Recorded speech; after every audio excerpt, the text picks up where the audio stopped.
their seats, and if you have a presentation, you can load it straight away. I just have some photographs which I can use when I'm talking. You can just key it in, and then I'll help you with the different order. Yeah, and technology. Much ado, we'll begin. I'm Matthew Cherian. I'm on the advisory board of IPLM, and of course, as a full-time job, I work as the CEO of HelpAge India, and so I work mostly with older people. So that is, and I'd like to introduce the panelists at the start itself. And we have Jayashree Goyal, who heads the CSR initiatives of Angelic Foundation, and she has set up this foundation with the aim of improving women and children in rural India. In 2007, she took over the management at Harbilas Goyal Inter-College Ujjani. And she transformed the school infrastructure with the aid of staff. And she does many more projects in the field of literacy, vocational education and rural hygiene. Welcome, Jayashree. We have Nancy Annabelle on my right. And Nancy Annabelle is the director IEC at MS Swaminathan Research Foundation, which you all know, and leads the international network of emerging library innovators. An alumni of Carleton University, Canada, with an MA in social work and MPhil in sociology. She has been working for 20 years in rural development and associated with MS Swaminathan Foundation for a long time. Welcome, Nancy. We have Amit Kapoor. They've done a typo here. They made you Amit Kumar. He is the co-founder of UFS Learning. Through his venture, he is passionate about creating an impact in the Indian education system. His expertise includes business development, India International Alliances, sales strategy, greenfielding, brand development, and channel sales management. An out-and-out marketing guy, looks like. And welcome, Amit. We have Nabila Rehman, who is from Bangladesh. Nabila Rehman is the Manager Advocacy and Communication of Libraries Unlimited with the British Council. She has been working on this for the last 4 years, and I believe she has developed almost something like the IPLM in Bangladesh. So we'll wait to hear from you. Welcome, Nabila. We have Kalevani Chittaranjan, CEO of Mint Book, which is also a partner in IPLM and CEO. And she founded Mint Book in 2014. It's a disruptive education technology business and a rendering platform that holds huge repository of content. It is intelligently rendered to learners in schools, universities, colleges, public libraries in both online and offline models. Kalevani is a creative business enthusiast with a rich experience in risk assurance, finance, management, and technology. Welcome, Kalevani. We require entrepreneurs like you for this session to hear from you. And we have Puneet Kumar. Puneet Kumar is the director of Total IT Software. He's a young entrepreneur who excels in the field of library automation and digitization solutions. With his 15 years of experience in the fields of library automation, he has automated more than 150 libraries across India. Some of the big names are the President's Secretariat Library, Income Tax Library, Delhi Public Library, Medical Libraries, Agriculture Universities, and Soor University, Oman. Welcome, Puneet, with a lot of experience. Yeah.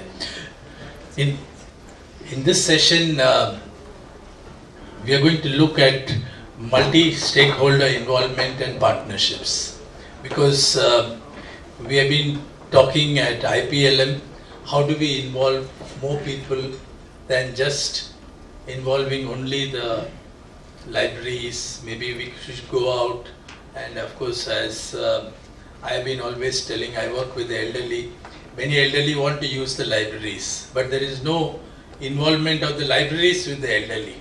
And that's one place they would love to come, but there is no involvement. Then of course we heard from Dipender Minocha about differently abled. How do they get into the picture? and there is no welcoming of such people in libraries. So how do we do it? And is digital libraries the solution? Maybe yes, maybe not, because this is a country of huge digital divide. If you look at rural, and we always have this last mile connectivity, and I know in parts of rural Bihar where we work that no internet works.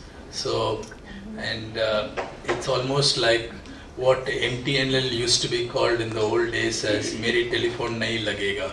That is how it is there in Bihar and all these places. So, without much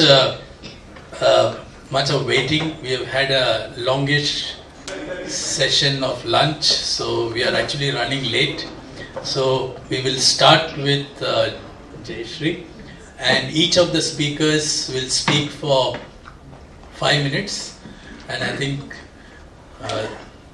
some speakers want to show some presentation, which is they are free to do that presentation whenever you want to do it. But if you can stick to the time frame, because we have a hard stop at 2:45, so I need to stop there, and we can take some questions. Somebody tells me 2:40, is it correct? 2:45, okay. It's only till 2:30? Okay, 2:30. Okay, so check 2:45, because my notes say 2:45. So, okay. Excuse me. Okay. You're recording? Okay. It's a 1 hour session basically. Okay. From now on you can take it out. Okay. From now on you can take it. Over to you.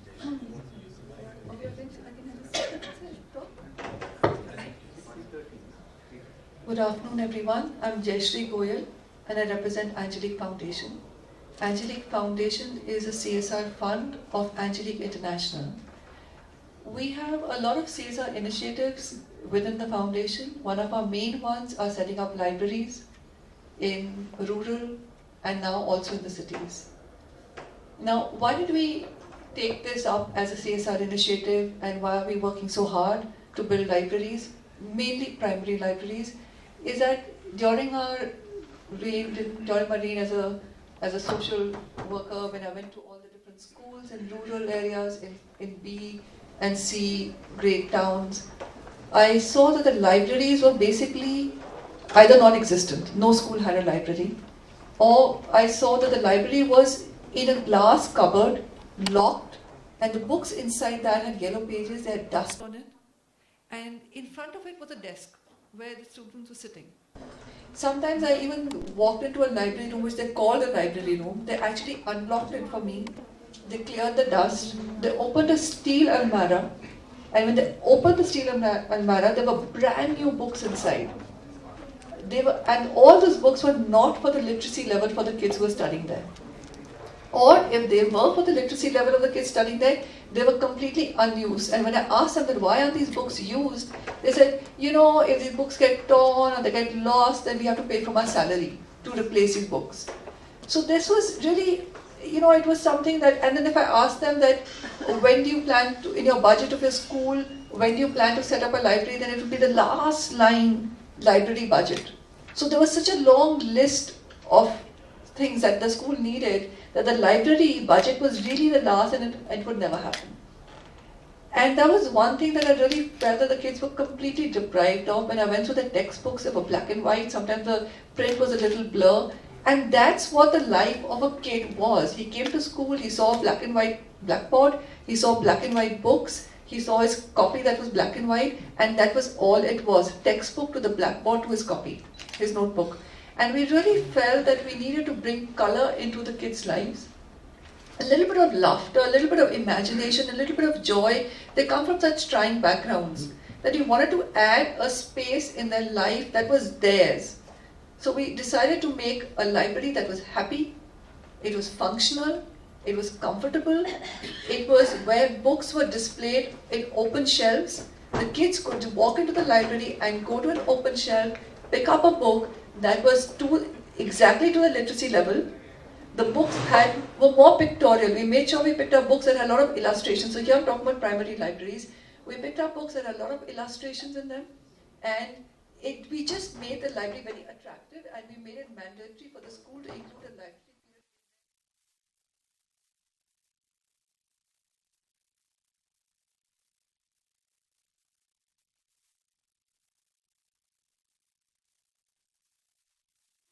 Accomplish something, you put the book back, go for the next one, and you just went into this world of joy, of imagination, of color, of information beyond your district and your village. And this became a super success, and we started doing one-room schools, many-room schools, but it was always in a partnership.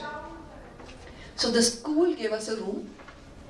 It gave us a painted, empty room with fans and electricity. The school gave us a librarian, and it was the job of the school to operate the library. We came in, we set up the whole library, and we put all the books after doing a literacy level survey. So it always was a way where they had a stake in it and we had a stake in it. Where we did one-room schools, we gave them one rack and put it in their classroom. Where we did multiple room schools, they gave us a room. Now slowly from private schools, we graduated to the government, and the government gave us larger spaces to do. Also, the government gave us funding. So the government said, okay, you give us a list of books, we'll purchase the books. So we'll give you the room, we'll give you the books, we'll give you the electricity, we'll give you the librarian, but you set up the library. You give it that look, that happy look, that comfortable look. You train our librarians, you do the workshops, you make the library come alive. So it was a multi-stake thing. So when people ask us that out of the 268 libraries, how many of them are alive? And I can tell you, 99% of them are alive. And there's only because of one reason. We walked only 50% of the way. The 50%, the rest of the way, the beneficiary and the stakeholders walked it. So when you do a partnership like that, you don't have to worry about what you give is going to be alive or not, is going to be existing or not, because everybody has a stake in it. And of course, when you see those happy faces, you see those kids, and you see the impact of the libraries, the schools saw reading levels go up, they saw comprehension levels go up, they saw expression go up, they saw attendance go up. You know, so when the school sees so much, they want the library. And today, believe me, our list of libraries that we need to do is much longer than what we can accomplish. We get random calls and saying that, please, can you do a library in our school? We'll give you the room, we'll give you the teacher, we'll give you this, we'll give you that, but can you come and set up a library? Because we know how to set up a library, and the beneficiaries don't know how to set a library. They just know that we want a library. So I think it's really brilliant. This multi-stakeholder in libraries is fantastic. From private schools, we've gone to public libraries, we've gone to NGOs, and we're doing, now actually we're also doing study rooms. We're making rooms for kids to study in Delhi. So that's what I would like to say about libraries. Thank you, Jayashree. That's an interesting stakeholder partnership. Now we'll have Nabila speak on the Bangladesh experience. Thank you very much. Good afternoon, everyone. So I'm from Bangladesh, British Council in Bangladesh, and in 2015, we have done a landscape survey, a nationwide landscape survey with funding from the Gates Foundation to understand the landscape of libraries. And we have explored not just only public libraries, but public access libraries, NGO libraries, and non-government libraries. And the context is very similar to the findings of that in India. There's a lack of funding, there's lack of interest among the users. They don't find libraries relevant anymore. The traditional view of library, which is going in, reading books and borrowing books, but we have moved far away. Globally, when you look at other models of libraries, people will visit libraries not just to read, but it's a space for sharing ideas, discussion, workshops. It's basically about learning and access to information and knowledge. Someone earlier today was saying that knowledge information is nothing unless you do something to convert that into knowledge, and libraries can be that place. Now, when we look at the context of Bangladesh, when we look at the funding of public libraries, in 15-16, 0.1% of the government funding was allocated to Ministry of Cultural Affairs, and out of that 0.1%, 5% was allocated to libraries or other institutions that's relevant for running libraries. And of this budget, most of it was catered to maintenance and staff salaries, and it's just basic maintenance. So, but then we look at Bangladesh and the economy, and it's doing so well. It's becoming very stronger day by day. So when you look at the funding landscape, there's a lot of resources there, and you have to tap into it. You have to identify these various stakeholders, and that's where the multi-stakeholder engagement is so relevant. But now we talk about libraries, and some people think it's not relevant. So how do we make libraries relevant for people? You identify the user's needs. So we have done the assessment, where we have identified various needs, and then we have mapped a stakeholder matrix against those needs and identified the public stakeholders, the private stakeholders that's there. Like we have different types of libraries under different ministries. Ideally, it would be great if there's inter-ministerial collaboration, but it can also be very bureaucratic.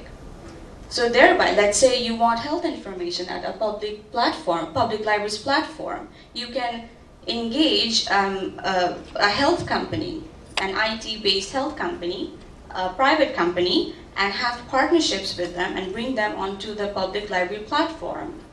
And also advocacy is very important. You have to change people's mindset about how and why you can use a library for. Like for instance, in Bangladesh, in British Council, we run a lot of readers development programs, book reading challenges, story time, where we are trying to encourage reading of young people from a very young age. So we have done that, we've piloted that within the British Council, and the library that we have, that's one of the state of the art in Bangladesh, but the public libraries are not. So what we did was we bring these programs onto the public platforms, and that encourages the community and come to the libraries more. Some of these people didn't even know where the library was to begin with. So these sort of encouraging this community engagement is very important. And also we have also started creating these self-access learning corners at these public libraries, where they will have English learning materials. So there are various scopes of programs that you can engage and look for, partners that you can partner with. But it's also very challenging because we have to understand the policy structure of it. So while we are encouraging public-private partnership, there has to be a policy framework that supports this. Unless we reevaluate or reevaluate the services that's required by the citizens, and we won't be able to make the libraries relevant. And then it will be that dusty old place with books gathering dust and no one visiting. So, yeah, so I guess that's about it from me. Thank you, Nabila. That's a very interesting case of Bangladesh. Now we have Kalaibani Chittarajan. You have it. Okay. You have it.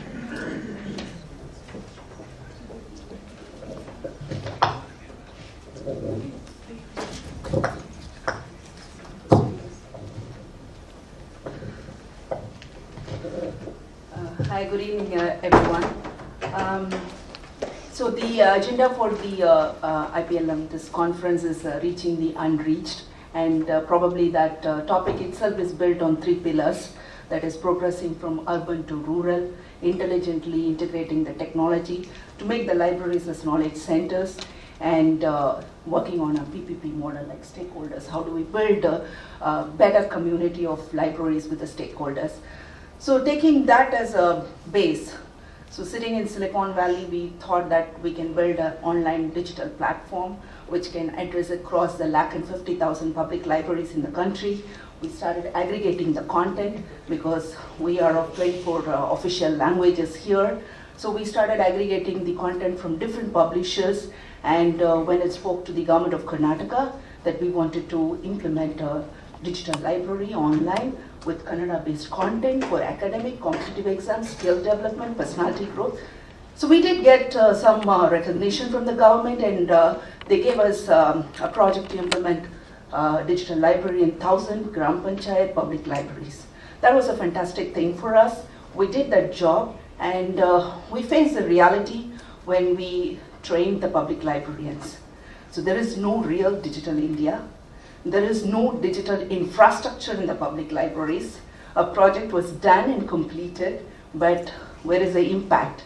That's when we came back to our lab and we worked on a device which is an IoT-based device. And today the Magic Box can deliver content without internet. And it does not require any infrastructure where multiple devices like your mobile phones and tablets or anything can come in there, which actually works with a router and creates a local Wi-Fi model. So this has been our experience when we actually looked at technology and digital content. So that's been a wonderful thing. Having said that, definitely the affordability of the people, who's going to pay for that? We have to ask the government to pay, or the foundations, or maybe IPLM kind of movements can help us. But then we also found another model where smart cities. There are 100 plus smart cities identified. A lot of money has been spent on smart infrastructure. So we went and spoke to the smart cities CEOs, and we said, let's make the people smart. Why only infrastructure? So we started giving them a whole new idea, not just rediscovering the library, but also establishing a different kind of a library, which we call it as book club. So some of the CEOs adopted this model, where we possibly need a big table and 10 chairs, and the CEOs are also very aspirational. They wanted to fit a coffee shop to that and give this to the rural and semi-urban population. The most important thing there is spending money at one time is a good job, but how do we sustain this? How do we ensure that people come in there? How do we give relevant content? How do we measure the impact? That's where we also proposed a build, operate and transfer model, where we will work with the government for 2 years. And we also wanted, some of the other facilities are also kind of included in this project, where within 2 years' time, these libraries will become self-sustainable. So I do not have a real presentation, but I do want to show some of the pictures where we implemented this box concept in about, these are 10 villages where we have implemented the box concept. And I have to say that some of the libraries, like Jayashree was saying, they did not have even doors or windows. They call themselves as libraries, except for a library, and that's a tough job for the librarians. And in the earlier panel discussion, I was hearing that we expect a lot from the librarians without much of authority. Very true when we meet them.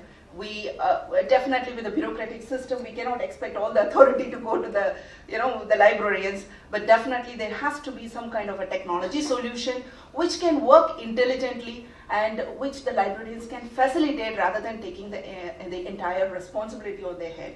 So these are some of the places where we have done. So wherever we have done, we have put the Digital Library Board, which is part of Government of Karnataka. This comes in the Rural Development Ministry.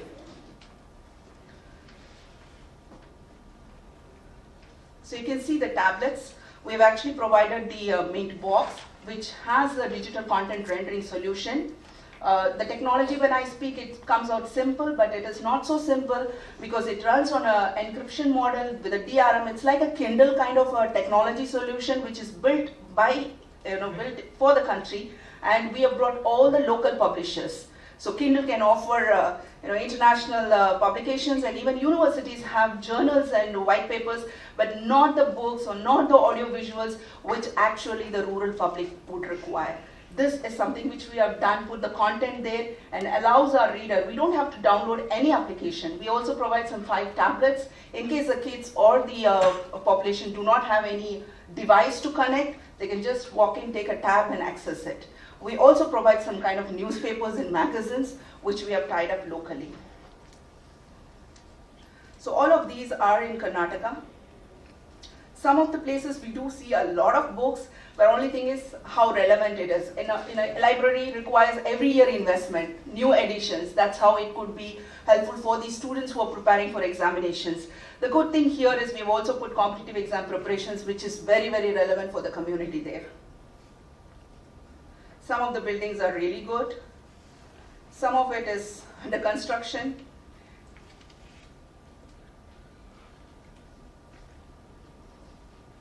School kids showed a lot of interest. This is one library where we couldn't install. We got an order, we went there, there was nothing. Actually, it was not even usable, but we had to complete our implementation. We had to hand over to the authorities there and put the board and come.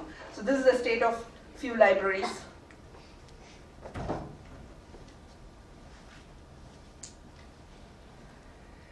Yeah, so that's all I have here.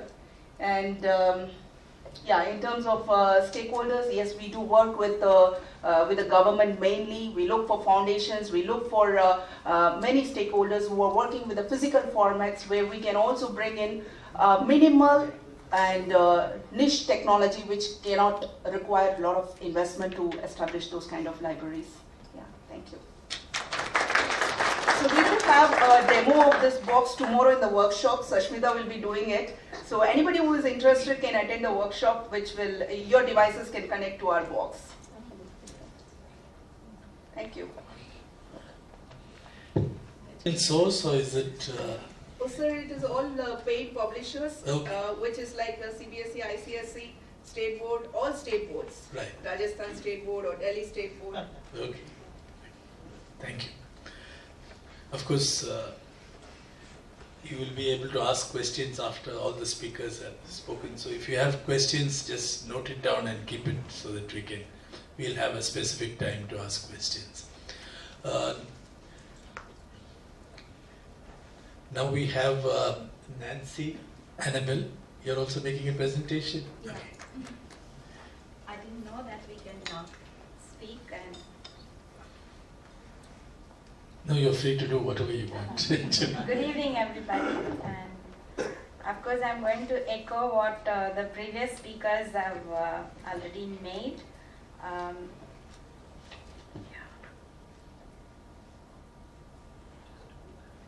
Is that on? Sorry. Yeah. So as the previous speaker before, she spoke about the community, but understanding community deeper is the beginning of multi-stakeholder partnership. I would also reiterate that it is central for beginning multi-stakeholder partnership, because understanding their needs will make us streamline the partnership requirement. And in the current context, when we look at the resource links, the knowledge links, the multiple resources are available, but when we look at the kind of community that each of the library is serving, or the community that is living there is quite confused. Certain people are quite confused. Certain people really wanted to know, where do I reach out for right kind of information, usable information, applicable, actionable knowledge. So this is what happening, and here comes the role of library, which tries to unlock the potential of partnership wherever the resources are located. And we can categorize in the morning session and previous day also, we talked about the resources available across the public sector, private sector, corporate sector, and also the community. Someone talked about the traditional knowledge and the wisdom that is available, and how one can create knowledge within the community itself. So there are a lot of potentials, and how the community is playing a role. Here I'm going to quote with examples from the INALI initiative. INALI initiative, everybody understood since yesterday. There were a few members talked about it, so I'm not getting into the details of that. But how the library professionals across India, who are part of both INALI and IPLM initiatives, are undertaking initiatives in support of national priorities and SDGs. So here we have taken up only 20, the data from 20 libraries across different states, and we only for the 3 months we have taken the data very recently, and how they are supporting the different interventions for the community members. Like in terms of building the livelihood of the farming community, this is a kind of implementation done in Tamil Nadu, Kerala and Punjab.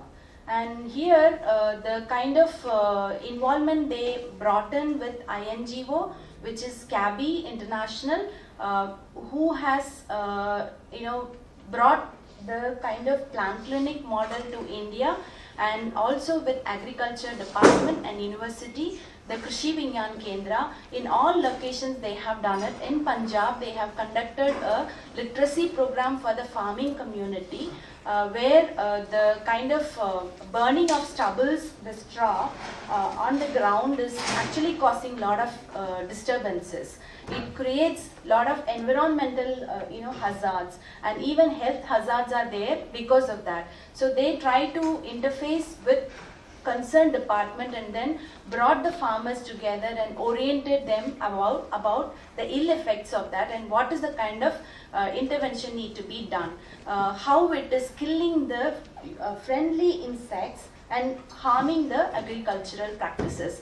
And similarly, the plant clinic initiative is basically helping the farmers to diagnose the disease, pest attack in their crops, and how they are recommending. So that is also, it is giving them that scope, and a kind of technology interface where people can connect with experts to have a direct discussion with the experts. That's where we are bringing together the knowledge seekers and the knowledge providers, where there is no need for somebody to provide that kind of thing. And in terms of fisheries also, in Kerala, it happened, somewhere we as an organization, we have come up with this application, mobile-based application, which is catering to the fishing community. And on hearing that, one of the implementing partners of IPLM have started that, and in Kozhikode we are not there, but other library in support of university wanted to take it up. And to my surprise, when I looked at the Google, Google monitoring sheet, in a week there has been 2,500 screen views. So that actually communicates the demand that the community has, and those are vulnerable packets. So this is possible by the power of community. And in women, and as part of women empowerment, there are sexually, commercial sexual workers who are in Maharashtra. One of the libraries was working with them, which is quite amazing. As part of reading mission, they try to work with the members, their children, and then cultivate the habit of reading. And also, they were giving reproductive health related information. So this is possible with the power of multi-stakeholder partnership. And greening library, and here comes the role of corporate as well. The Tata group has given support to one of the libraries for greening the library with solar power, and also with the infrastructure to reach out the research students across the community who are not able to get any kind of support, particularly on research. Infrastructure development, there are a number of libraries. There is Kota Library, a person here sitting from Rajasthan. They have got 5 lakhs from different places to have infrastructure enhancement. And there is a library from Tamil Nadu, got land procurement with the support of MLA funds. And a library in Goa, I think more than 1 crore they were able to mobilize as part of infrastructure development. So we can quote, and the kind of organization involved in it, right from corporate, private, public, and also sometimes the community also contributes.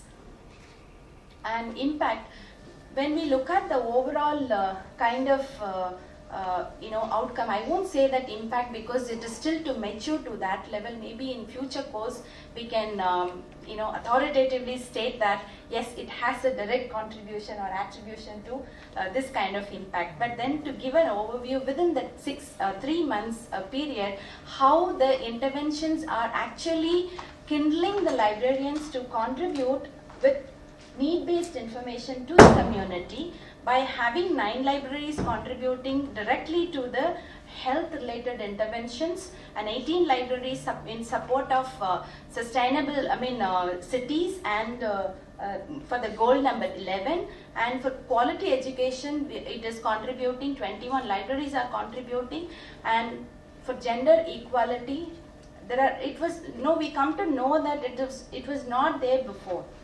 The women involvement was not there before, and they were never considered to be one of the critical stakeholder who has to be given with information or knowledge.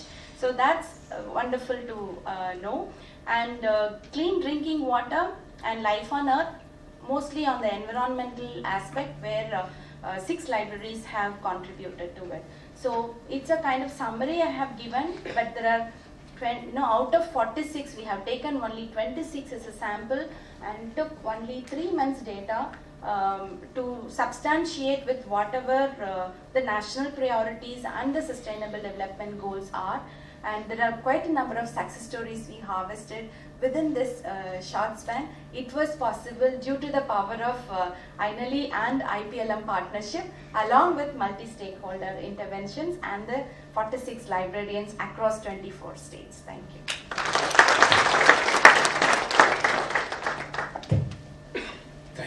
Thank you, Nancy.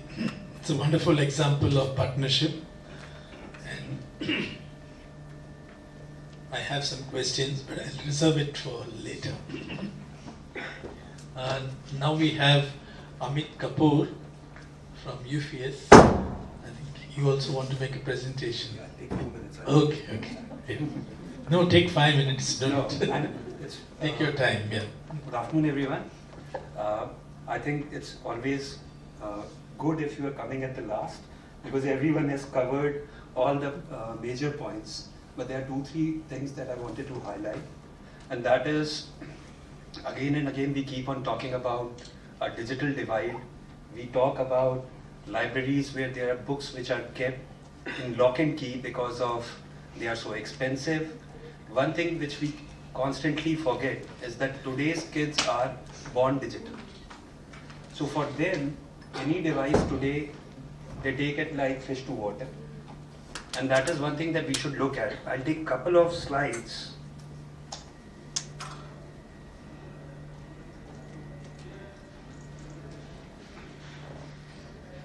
And this is more from a perspective of, we have been talking about libraries for community.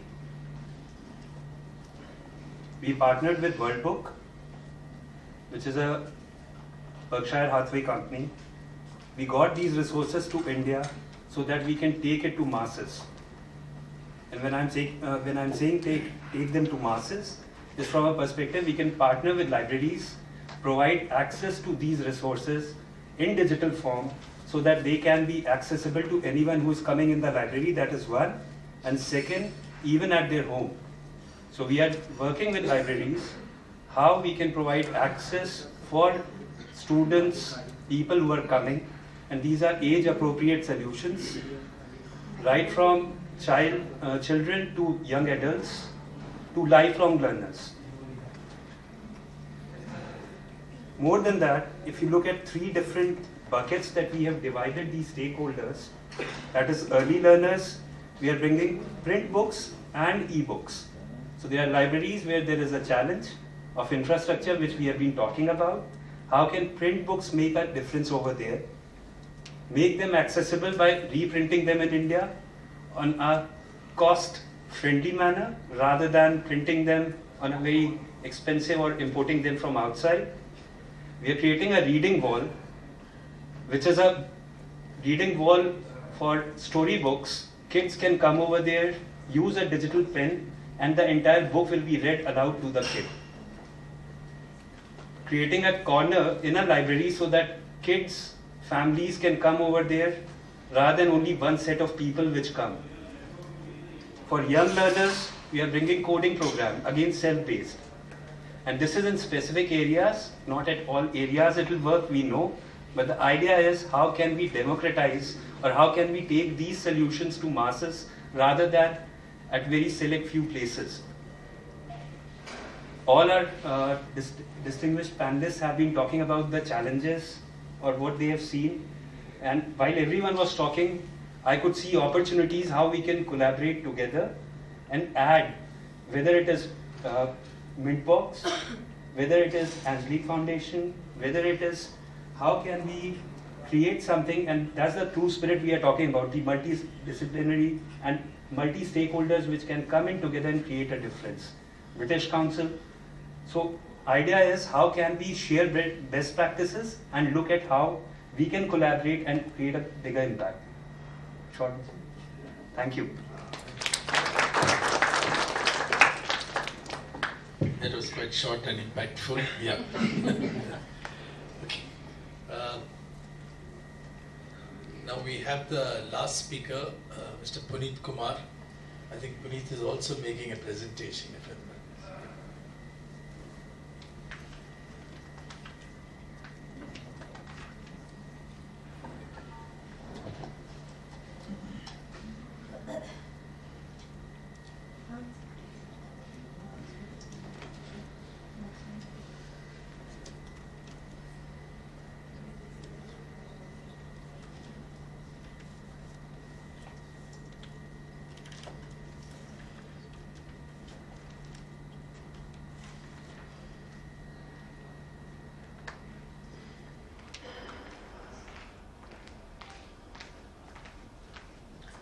Well, good afternoon, everybody. My name is Puneet. I am the Director of Total IT Software Solutions. So, first of all, I would like to explain what we are doing in library era. So, that the group is, we have incorporated in 1998. And the group turnover, we have around 100 crores. And we have around 1200 clients across India in education industry. And these are the products and services which we are offering in library era. As far as my understanding is concerned, before going to digitalization, when we talk about the books, which is very, very important in every library. See, most of the libraries having the physical books. To manage physical books, most of the public libraries don't have the library management software, which is very, very essential in any libraries. The benefit of the library software, I think all of are aware to getting the information of the books, the availability of the books, and the kind of the topics available in the libraries. So we have the two kind of software like library, our proprietary product library management software, and we are also in Koha library management software. So we have implemented more than 35 libraries as far as the Koha is concerned.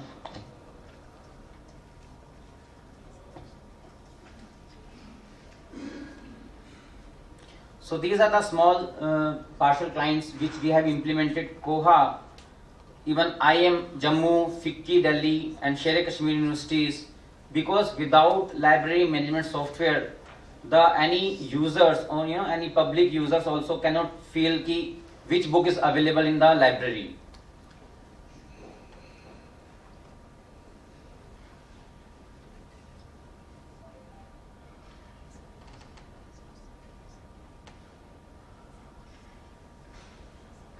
Similarly, because in every library they have some paper clippings, they have their repository system, they have some publications and so on, multiple kind of print documents. So the another aspect is the digital library solutions. So we have the implement partner of DSpace to cater all the digital content in the DSpace software, and we are also in scanning and digitalizations. We are also doing some library cataloging and barcoding, spine label generation, member card creations in library era.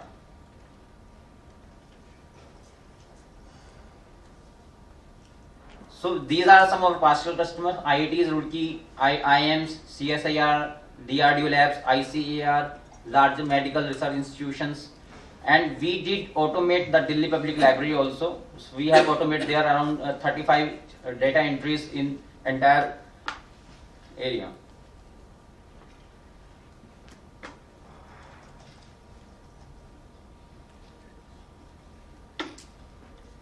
And these are the web portals we have implemented in some partial kinds, like Aligarh Muslim University. We have created their library portals, which we cater the library services and about library, that and the resources they have. Similarly, these are the client lists which we have implemented our proprietary products. Puneet, can you come across some case where you have transformed a public library or something like that? Because the theme under discussion is more about that. Yeah. See, we have implemented one, in Delhi Public Library, because the objective of to automate that public library, because they have some books, right? So we have entered the entire data in the Koha implementation, Koha software. So through that software, they can search the availability of the books and the type of documents they have. So this is overall about the we have implemented in Delhi Public Libraries. So in public libraries, we have implemented only the one case. Yeah, thank you very much. Thank you. Okay. You heard examples of various multi-stakeholder partnership. So I would ask the audience, if you have any questions, please tell me to which speaker you're directing the question so that the speaker can answer. Yeah, Dipendra. Can you give this mic? There's another mic here. Should I speak? I think should be audible. Yeah, you're audible to me, but I don't know. Okay.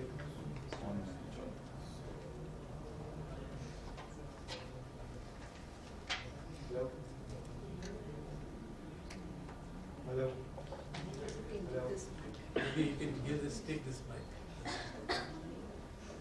Let's see.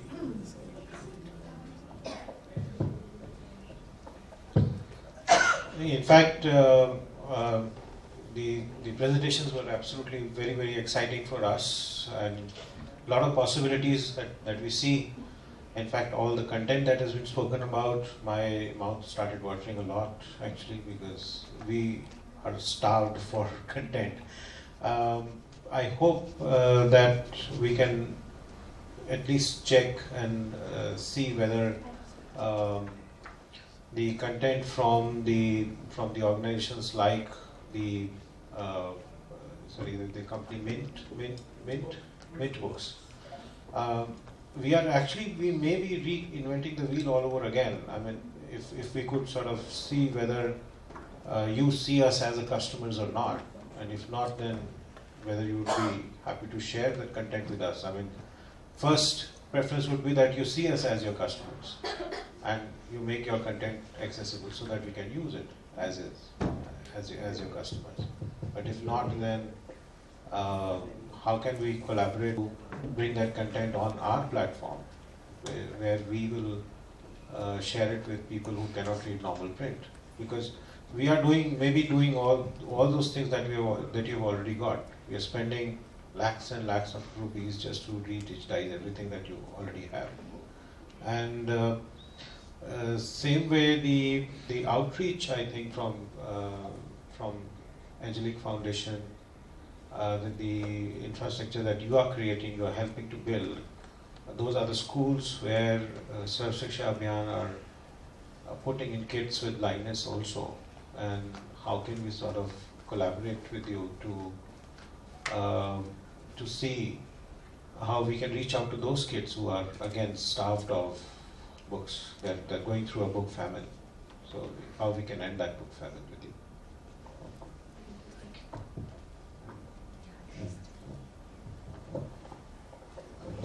Hello? Maybe not audible. I'm loud. Yes, no, it's working. It's working. One, that we do multiple libraries of different kinds. Like we don't, most of our libraries are for primary school children, but we've just completed one library for a Gurukul, which is a 100% Sanskrit library. Where we given 600 books. They gave us a list. So we asked them for the list of books because we're not well versed in that. So they gave us a list of books, and we created a library for 250 scholars who were learning in that Gurukul to become pandits, or Sanskrit professors, right? We've done libraries for senior citizens where we say, okay, you give us a list of books, we'll create the library for you because we are not well versed in that. Similarly, we are very happy to work in a new area, but in that case, we need help from you where you give us a list of books, you give us the publishers, and we can say, okay, this is the amount of fund we can allot, right? And then you can like identify, say maybe you have a library which is only for Braille, and you say that can you do it here, or you can say in these libraries can you set up one shelf or one rack with these books. So here we need your help because there's a lot of research. Like for example, our book list has taken about 3 years, where we have a fantastic book list for the primary school, where we go into a primary school and put our book list, and in from the first day, children take to the book list. So, but here we haven't done that research. It's a new area for us. So we will be very happy if you provide us a book list, you provide us the suppliers or the publishers where we need to go, and you can give us the option that look, these are the locations. We can even give you a content. We are creating content. We would be we are looking at, because we can't physically reach out everywhere. We have some content with us. So what infrastructure you are creating, if that becomes inclusive, then it will be easier to reach out to children who are there. Oh, we are very happy to make it inclusive. But the thing is that it has to be brought to our knowledge that, okay, say Sarojini Nagar, this area, this library can be made inclusive. Sure. So that is where you would come in. Certainly. I think you need to talk to you. So I just want to cover a part of that question where the reinventing the wheel and a lot of content available all over. So there are 3 aspects in digital library. One is the technology, the other one is the content, that is relevant content, and third is the IP, the law. So what normally, maybe I need to clarify this in this forum, where many a times when we go and talk digital library, the thought is that whatever books I have in my library, I just have to scan and put it there.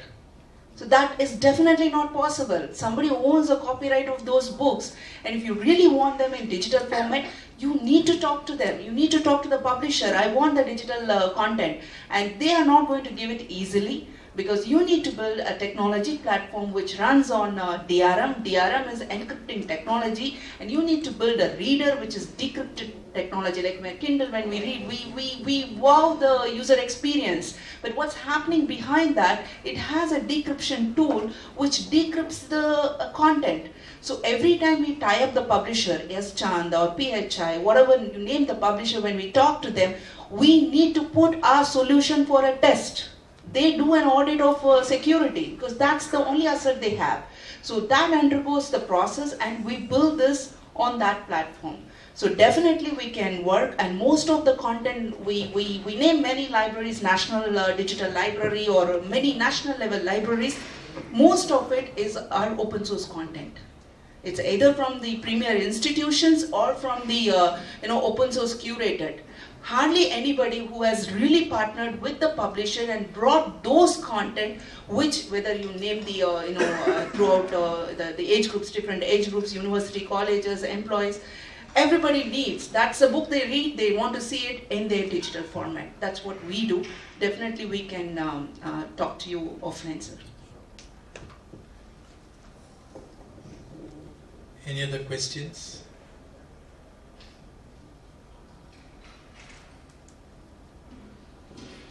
I think there's no more questions. I think the speakers have been very clear. So I think it's in. If there is no more question, then I can. You want? Because I actually did, and I said I will take it offline because nobody else, other people should get a chance.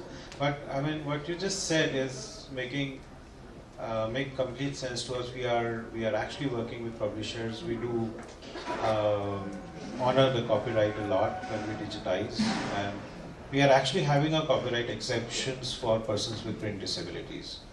Our law allows us to make content available in accessible format if it is not available in that format.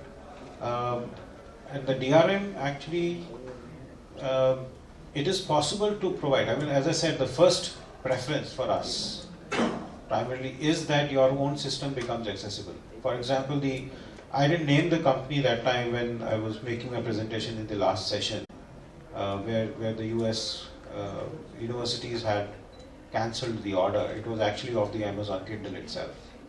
And as a result, today Kindle is actually accessible. I can actually buy a book from Kindle store and read it. Now this is something similar that would be preferable that happens to your system also. So that will be the first preference. But if that doesn't happen, then of course, as I'm saying, we would be happy that if there are big hurdles, technology hurdles that can't be overcome in making it accessible, then we could, with the consent of the publishers, we can actually have a system to not to re-digitize everything ourselves again under the copyright exception, but have some system of making use of what has already been done. Definitely, sir. The first thing that we are working is text-to-speech. So that's a technology which we are actually in the research form with a Netherlands-based company, because there are a lot of technologies which the Anna University we were working, a lot of semantic-based technologies both on text-to-speech and regional language-based technologies. But the accuracy level or the quality of that is not so great. So right now there is a community which has been working for a decade on text-to-speech, which possibly will be our first exploration. But yeah, but definitely we are open to listen to the requirements.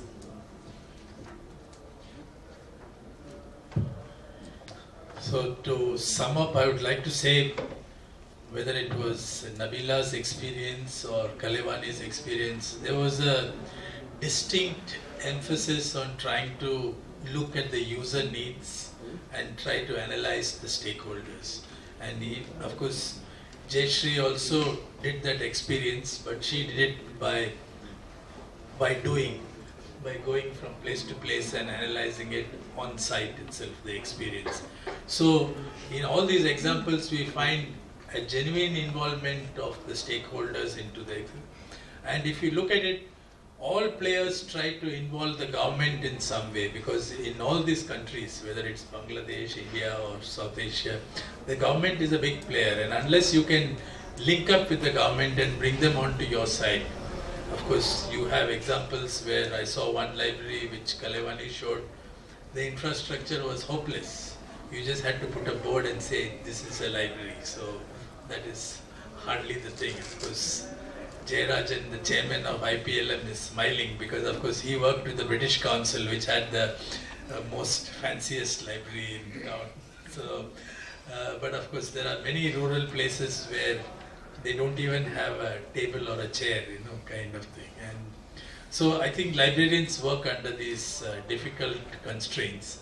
So, but I think if we keep in mind that we have to involve the users and we have to make what I think Amit says, democratize this library movement.